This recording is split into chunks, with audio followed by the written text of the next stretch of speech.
മാത്രമല്ല, ലോകമെമ്പാടുമുള്ള എല്ലാ മലയാളികൾക്കും പൂരം വെറുമൊരു ഉത്സവമല്ല, അത് സിരകളിൽ പടരുന്ന വലിയൊരു ആവേശമാണ്. ആനച്ചമയങ്ങളുടെ തിളക്കവും ഇലഞ്ഞിത്തറയിലെ മേളപ്പെരുക്കവും കുടമാറ്റത്തിന്റെ വർണ്ണവിസ്മയങ്ങളും കോർത്തിണക്കിയ തൃശ്ശൂർ പൂരം നമുക്ക് മുന്നിൽ എന്നും വലിയൊരു വികാരമാണ്. ആ പൂരത്തിന്റെ പ്രധാന വെടിക്കെട്ടിന് മുന്നോടിയായുള്ള ആകാശപൂരമാണ് സാമ്പിൾ വെടിക്കെട്ട്. തിരുവമ്പാടിയും പാറമേക്കാവും തങ്ങളുടെ കരുത്തു കാട്ടുന്ന, ആകാശത്ത് അമിട്ടുകൾ പൊട്ടിവിരിയുന്ന ആ നിമിഷത്തിനായി ആയിരക്കണക്കിന് ജനങ്ങളാണ് തടിച്ചുകൂടാറുള്ളത്. ആ വെടിക്കെട്ട് കാഴ്ചകൾ അടുത്ത ദിവസത്തെ പ്രധാന പൂരത്തിനുള്ള കാഹളം കൂടിയാണ്.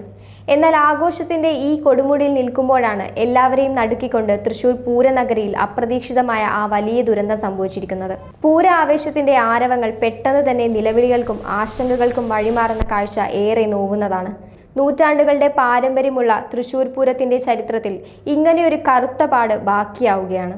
ആഘോഷങ്ങളും പാരമ്പര്യങ്ങളും നമുക്ക് പ്രധാനമാണ്, എങ്കിലും മനുഷ്യജീവനേക്കാൾ വലുതല്ല മറ്റൊന്നും. ഇനിയൊരു അപകടം ഉണ്ടാകാതിരിക്കാൻ കൂടുതൽ ജാഗ്രതയോടെ നമുക്ക് കാത്തിരിക്കാം.